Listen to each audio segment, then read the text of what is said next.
Hello hi सांग माने नमस्ते। मु आशा करुच्ची भल थे समस्ते। मु भी भल रही। जय जगन्नाथ। आउ गुड इवनिंग। बर्तमान मु आसी एठी बुलिया को एठी देखि पारुथबे छेली छेली जाउचंती। आप तो कोई देखा नहीं होगा। देखि पारुथबे छेली।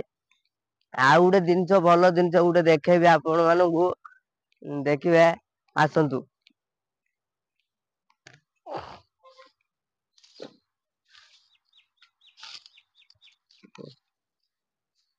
ସେଇପଟରେ ବାଟ ଅଛି ଏପଟେ ବାଟ ନାହିଁ। ସେପଟ ବାଟ ଅଛି ଏଇଟା ଭଲ ହବ। ବାଟ ନାହିଁ ସାପ ଫାପ ତ ଗାଇସ ଆଉ ସେପଟରେ ବାଟ ନଥିଲା ଏପଟରେ ଆମେ ବୁଲିକି ଯିବାକୁ ପଇଲା ଆମକୁ। ଏଠି ଘନ ଜଙ୍ଗଲରେ ଆମେ ବୁଲୁଛୁ। ରହସ୍ୟମୟ ଏ କୂଅ ଭିତରେ କିଛି ଗୋଟେ ରହସ୍ୟ ଅଛି ହେଲା କି। ସେଥିପାଇଁ ଆମେ ଏଠି ଦେଖିବା ପାଇଁ ଆସିଛୁ। ତା ଭିତରେ କଣ କଣ ଅଛି ଆସନ୍ତୁ ଦେଖିବା। ବର୍ତ୍ତମାନ ସେ କୂଅ ଭିତରେ କଣ ସବୁ ଅଛି ଆସନ୍ତୁ ଜାଣିବା ଦେଖିବା। ଆଉ ଦେଖନ୍ତୁ କୋଉ ଭଳି ପାଣି ୟା ଭିତରେ ଏଇ ଆମ କୂଅ ପାଖରେ ଆମେ ଛିଡା ହଉଛୁ। ଦେଖିପାରୁଥିବେ ୟା ଭିତରେ ମାଛ ଅଛନ୍ତି। ମାଛ ବି ବଢିଆ ମାଛ ଅଛନ୍ତି। ଖଡା ପକେଇ ଧଇଲେ ହବ। ହେଲା। ଏ ମାଛ ଅଛନ୍ତି ଦେଖିପାରୁଥିବେ ଜୁମ କରିବା।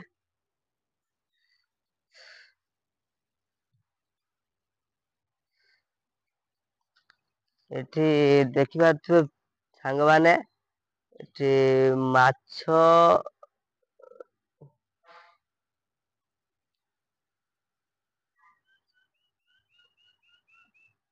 ଦେଖାଉନି।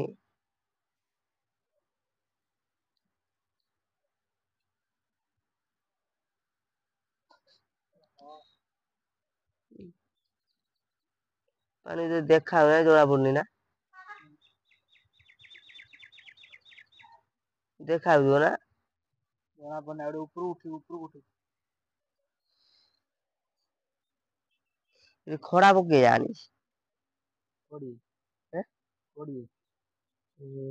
କଣ ଅଟା ଦବା ନା ସେପଟ ତ ଗାଇସ ଏପଟ ପୁରା କ୍ଲିୟର ଦେଖା ହଉଛି ଦେଖିପାରୁଥିବେ ମାଛ। କୂଅ ଭିତରେ କି ମାଛ ଆମେ ଜାଣିନୁ। କିନ୍ତୁ ମାଛ ଗୁଡାକ ବହୁତ ପହଁରୁଛନ୍ତି। ଆମେ ଦିନେ ଟ୍ରାଏ କରିବୁ ଛଡ ପକେଇବୁ। ମାଛ ୟା ଭିତରେ ପଡୁଛନ୍ତି କି ନାଇଁ। ଆମେ ଏଠିକି ଆସିଥିଲୁ କଣ ଅଛି କୂଅ ଭିତରେ ଦେଖିବା ପାଇଁ ଆସିଥିଲୁ ଆମେ। ଆମକୁ ମିଳିଲା ଏଠି ଆ ଭିତରେ ମାଛ। ମାଛ ଯେହେତୁ ତ ଆମେ ଧରିପାରିବୁନୁ ଆମେ ଛଡ ପକେଇବୁ। ପକେଇଲା ପରେ ଜଣା ପଡିବ ମାଛ ପଡୁଛନ୍ତି ନା ନାଇଁ।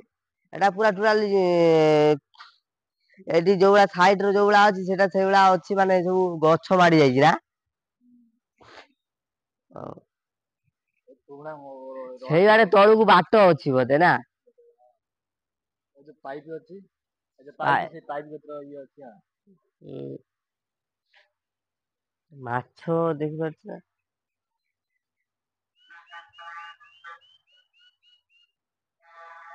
ଏଇ ଯୋଉ ନେଟ ଜାଲ ନୁହଁ ସେଇଆକୁ ଆଣିକିରି ଟାଙ୍ଗି ଦେଲେ ପଡିବ।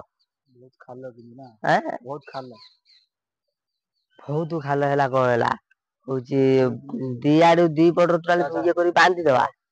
ବାନ୍ଧିକି ଲମ୍ବା ସୂତା ଇଏ କରିଦବୁ ଲଗେଇଦବୁ ଦି ପଟ ସାଇଡରେ ଟାଣିକିରି ପକେଇଦବୁ ବାସ୍ ଦେଖିକି ଚାଲ। ତ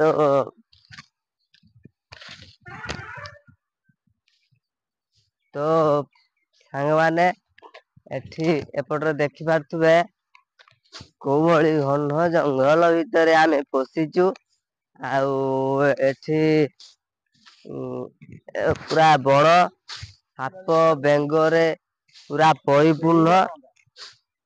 ଆମେ ଯେହେତୁ ଆମେ ଏଠି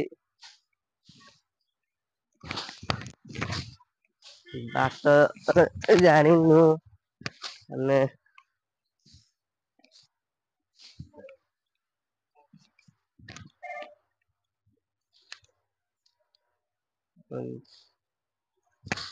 ଦେଖିବା ଏଠି ହଳଦୀ ଲେମ୍ବୁ ହେଇଛି।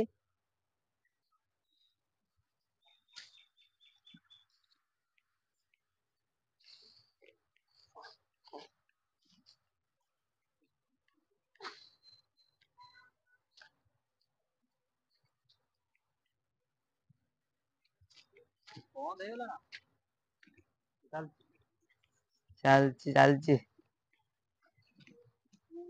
ତ ସାଙ୍ଗ ବାହାରିଲେ ସେଠି ଯାଉଛି ଗୋଟେ କୁକୁର ବୁଲା କୁକୁର।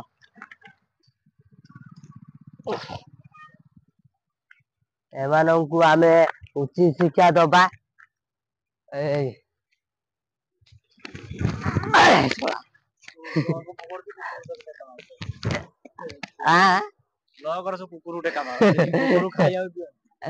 କୁକୁର ଆପଣ ମାନେ କୁକୁରକୁ ପାଳୁଥିବେ ଖାଇବାକୁ ଦଉଥିବେ ଆମେ କୁକୁରକୁ ଘୃଣା କରୁ। ହଁ କାଟିଦବା ଆଉ। ଓ ଏବେ ଏଠି ଦେଖିପାରୁଥିବେ ଆମର ଏଠି ରୋଡ ଆମର ରୋଡ ପାଖରେ ଏନ୍ଏଚ ଅଛି ଏନ୍ଏଚ ରୋଡ। କେତେ ଗୁଡା ଗାଡି ଯାଉଛି। ତ ସାଙ୍ଗମାନେ ଏଠି ଦେଖିପାରୁଥିବେ ବଡ ବଡ ପାହାଡ। କିନ୍ତୁ ଆପଣ ମାନେ ଦେଖିନଥିବେ କେବେ ବି ଏଭଳି ପାହାଡ। ଆଉ ଏ ପାହାଡ ଉପରକୁ ଯିଏ ବି ଯିବ ସେ କେବେ ଭୁଲି ପାରିବ ନାହିଁ। ରହସ୍ୟମୟ ପାହାଡ଼। ଆଉ ଦେଖିପାରୁଥିବେ ଏଠି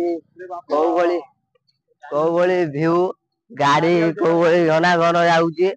ଏଠି ଏ ରାସ୍ତାର ଗଲାନି ଟ୍ରକ ଗଲାଣି। ବନ୍ଦ କର। ତ ଏପଟରେ ଦେଖିପାରୁଥିବେ ଗାଡି ପୁରା ଘନା ଘନ ଚାଲିଛି। ଏ ରୋଡ ଟୋଟାଲ ଫାଙ୍କା ଥିଲା ଏପଟ ଟୋଟାଲି ଗାଡି ଲାଗିଗଲାଣି। ଆମେ ଏବେ ରୁମକୁ ପଳେଇବୁ। ଦେଖିପାରୁଥିବେ ପଛ ପଟରେ ଯାଉଛି ସିରିଆ। ହେଲା କି।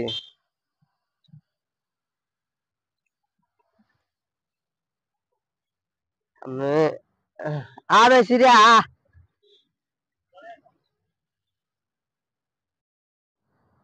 ସିରିଆ ଯେହେତୁ ପଛ ପଟରେ ଯାଉଛି ଦେଖିପାରୁଥିବେ ଉପରେ ଟିକେ ଟିକେ ମଳେଇ ଆସିଲାଣି ବର୍ଷା ଉଠେଇବା ହେଲାଣି ଦେଖିପାରୁଥିବେ। ଆଉ ସିରିଆ ଆଗେ ଆଗେ ଚାଲିଛି ଶ୍ରୀଧର ବାବୁ ଚାଲିଛନ୍ତି ଆମର ଆଗେ ଆଗେ। ଆଉ ବିଳମ୍ବ ନକରି ରୁମ ଆଡକୁ ଚାଲିଲେଣି। ଧାଇଁ ଧାଇଁ ଦୌଡ଼ି ଦୌଡ଼ି ଆଉ ସେ ବ୍ୟସ୍ତରେ ଅଛନ୍ତି ବୋଧେ ଆସନ୍ତୁ ତାଙ୍କ ସହିତ କଥା ହବା। ଏ ମୟୂର ଫୟୂର କାହିଁ ଦେଖା ହଉନାହାନ୍ତି। ମାନେ ମୁଁ ଏବେ ରୁମ୍ ପାଖରେ ପହଞ୍ଚି ଯାଇଛି। ରୁମଠୁ ଆମର ସେଇପଟେ ରୁମ ସେପଟୁ ନୁହଁ ଏପଟେ ରୁମ ଅଛି ଏଇ ପାଖରେ ରୁମ ଅଛି। ଆମ ରୁମ ହଁ ଏ ରୁମ ସବୁ ଅଛି। ଆଉ ରୁମକୁ ଯାଇନି ଏଇଠି ବସିଛି।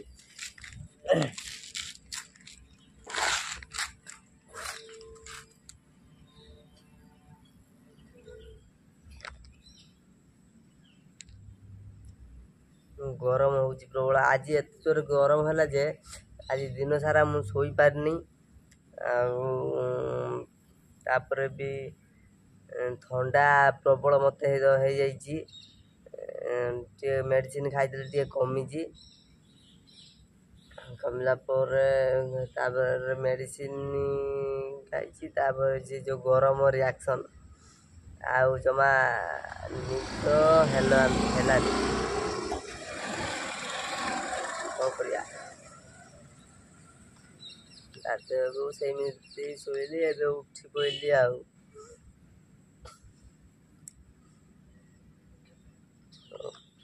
ଆଉ ରୁମ୍ ସବୁ କ'ଣ କରୁଛନ୍ତି ଚାଲନ୍ତୁ ଦେଖିବା।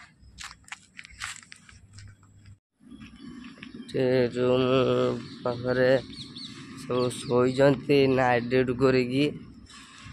ଆଉ ବର୍ତ୍ତମାନ ଏଠି ଆମର ରୁମ୍ ପାଖରେ ଗୋଟେ ଝୁଲି ଲାଗିଛି, ଦୋଳି ଲାଗିଛି।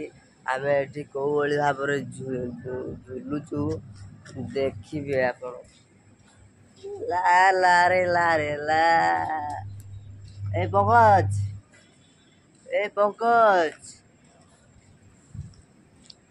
ଆଉ ଦେଖିବା ଝୁଲା ଯାଉଛି। ବଢିଆ ସୁପର ପ୍ଲେସ୍ ଅଛି କମ୍ପାନୀ ପାଖରେ। ଆରେ ମୋ ପାଇଁ ଗୋଟେ ଆଣିଲୁନି,